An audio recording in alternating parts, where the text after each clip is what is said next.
नात माझ तुझ जसा मासान पाणी, दोन देह एक जीव जगा वेगळी कहाणी. नाही कळलं तुला, नाही कळलं मला, नाही कळलं मला, नाही कळलं तुला.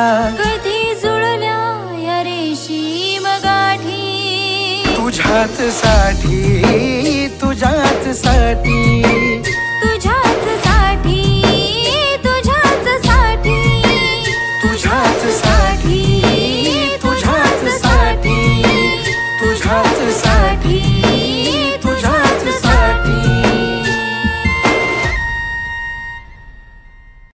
आजपासून मी तुझ्यावर कोणत्याही गोष्टीवरून संशय नाही घेणार. जग काय म्हणतं याकडे मी नाही लक्ष देणार. मी फक्त तुझ्या डोळ्यातल्या सत्यावर विश्वास ठेवीन. सायली, तुला त्या घरात तोच सन्मान मिळेल जो तुझा हक्क आहे. आजपासून मी आपल्या दोघांमध्ये दुरावा नाही येऊ देणार. सायली, माझ्या आयुष्यातला प्रत्येक क्षण हा फक्त तुझ्यासाठी असेल, फक्त तुझ्याच साठी. श्रेयस, मला तुझा फक्त विश्वास हवा होता. घर, दागिने, पैसा यातलं काहीच नको होतं रे. एका स्त्रीला एक वेळ झोपडीत राहण्याची जरी वेळ आली ना तरी ती राहू शकते. तिला साथ हवी असते, ती फक्त आपल्या जोडीदाराची. तू जर माझ्यावर विश्वास ठेवला असतास ना तर मला इतका त्रासच नसता झाला रे.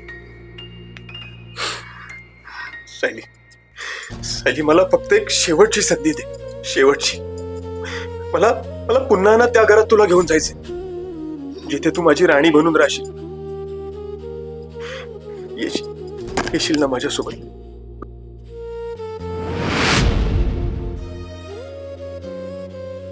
ठीक आहे, मी येईन. थँक्यू सायली.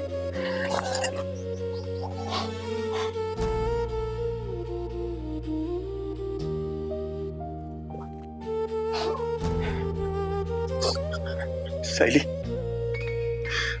आज तू मला एक नवीन पुनर्जन्म दिलायस. चल, चल आपण आपल्या घरी जाऊया.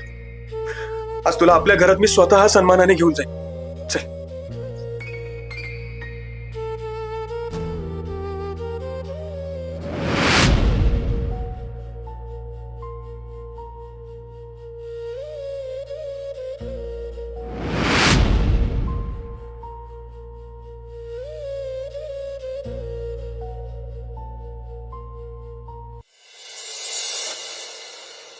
Six four.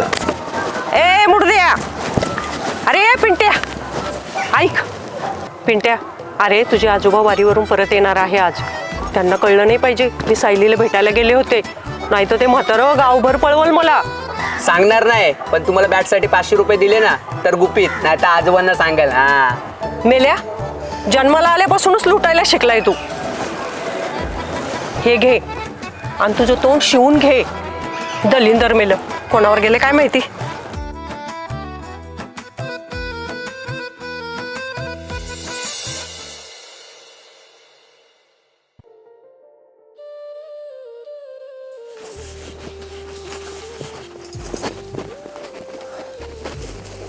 श्रेयस, तू कधीपासून बायकांची कामं करायला लागलास रे?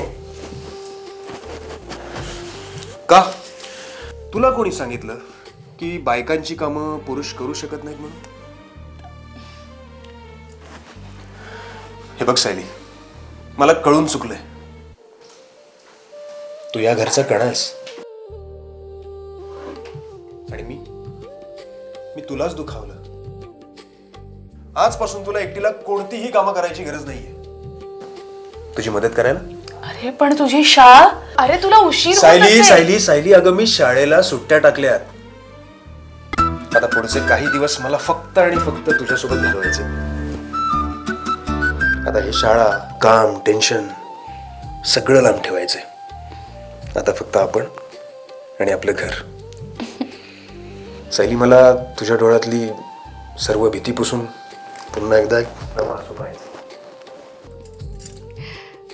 खरंच इतके दिवस सुट्टी. येस. सायली, मला तुला फिरायला न्यायचंय, तुझ्या आवडीचं जेवण बनवायचंय आणि पुन्हा एकदा तुला माझ्या प्रेमात पाडायचंय. पण तू मला पूर्णपणे माफ करशील ना?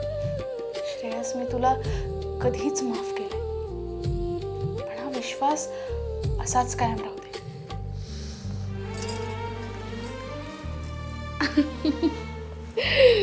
गाणं कोण म्हणे? तू म्हण.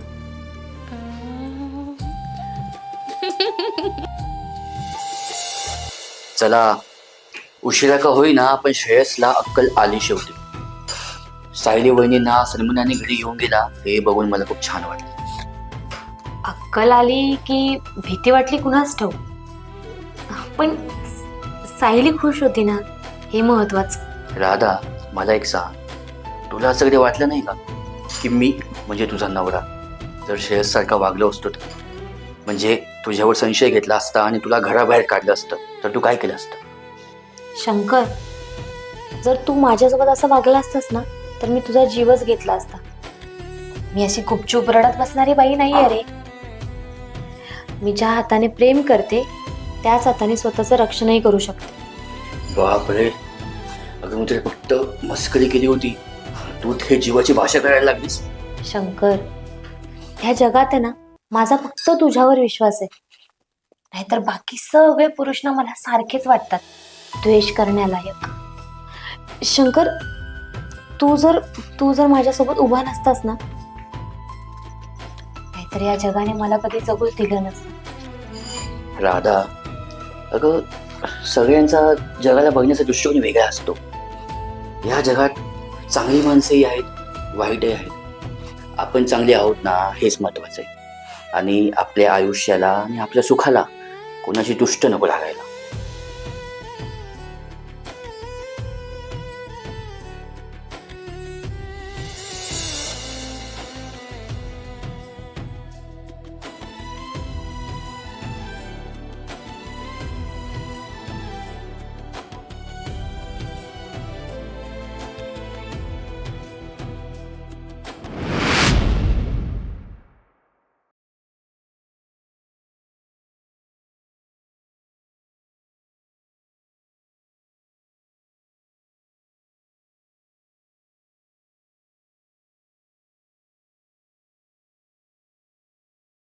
तुझ्याच साठी, तुझ्याच साठी. सायली सायली सायली सायली, मला वाटतं ती श्रेयस सोबत सुखात राहील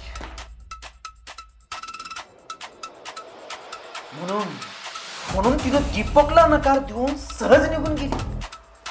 अहो अरे चुप चुप, तुला किती वेळा सांगितलं मला नापसंत असलेल्या गोष्टी मला सांगत जाऊ नको म्हणून.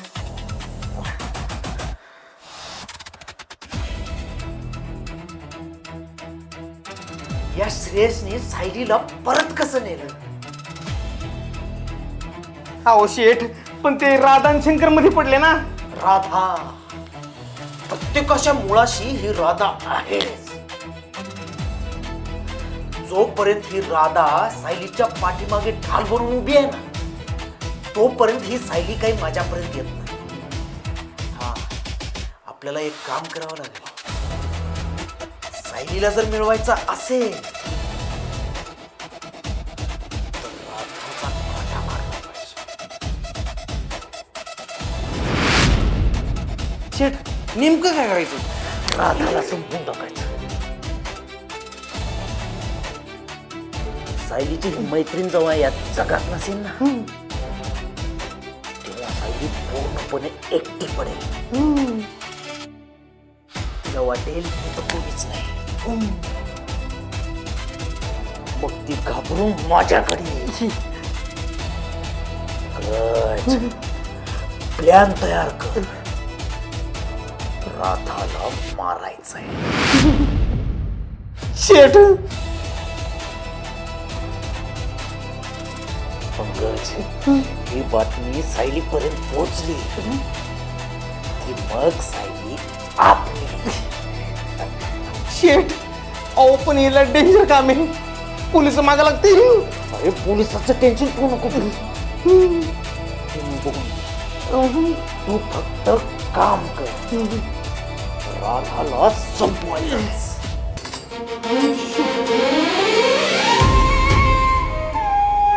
राधाचा गेम वाजलाच पाहिजे.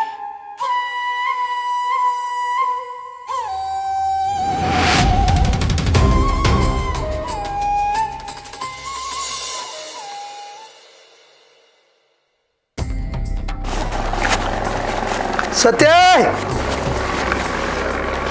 कुठं गेली गाडी? सत्याय,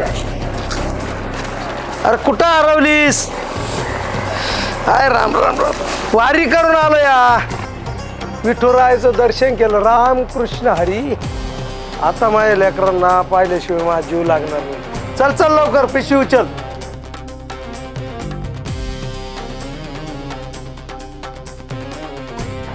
अहो आता नको, आता नको, आता नको. काय म्हणते? अहो थकून आलात. आजच्या दिवस विसावा घ्यावा, उद्या जाऊ ना आपण. कसला विसावा? विठ्ठलाच्या चरणी मा सर्व थकवा गेला. आता सायलीची लय खूप आठवण येते मला. ती पोरगी काय करत असेल कुणास ठाऊक.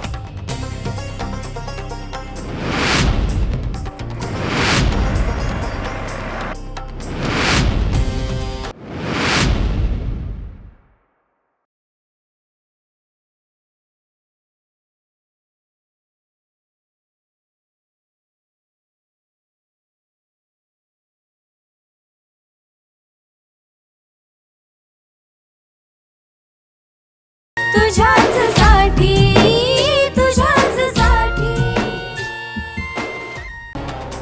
विठ्ठलाच्या चरणी मा सर्व थकवा गेला. आता सायलीची लय खूप आठवण येते मला. ती पोरगी काय करत असेल कुणास ठाऊक.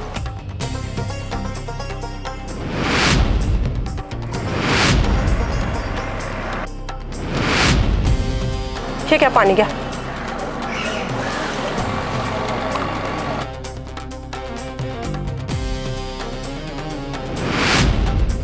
अहो सायली घरी नसल, कुठं बाहेर गेली असल.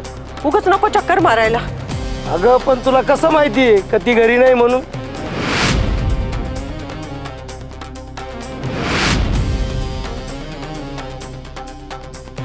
आणि तू काय लपवतेस का माझ्यापासून? तुझं तोंड उतरलं काय असं? काही नाही हो, जरा उन्हाचा त्रास होतोय मला. बर तू म्हणतीस तर ठीक आहे बाबा. अशी बी माझ्या अंगात लई कणकणी. आज सांच्याला जाऊ तर उद्या सांच्याला जाऊ.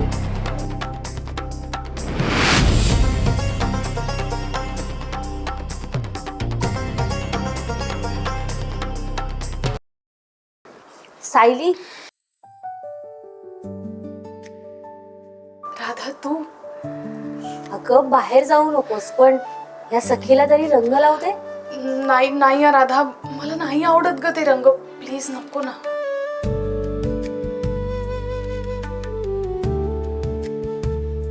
सायली, हा रंग प्रेमाचा आहे. याने फक्त चेहरा नाही तर मन उजळतं. आणि किती दिवसानंतर आपल्या आयुष्यात हे अशा आनंदाचे रंग आले. त्यामुळे आता ह्यांना लपवून ठेवू नको. तुझ्या हातांचा स्पर्श मला नेहमीच धीर देतो. तू रंग लावलास ना म्हणून मला या रंगांचा राग नाही आला. उलट छान वाटतंय. पण आता श्रेयसला काय सांगू? आताच रुसून गेलाय तो. इकडेच असेल बघ. आता तू लावलायस म्हटल्यावर त्याला पण लावू द्यावा लागेल मला रंग.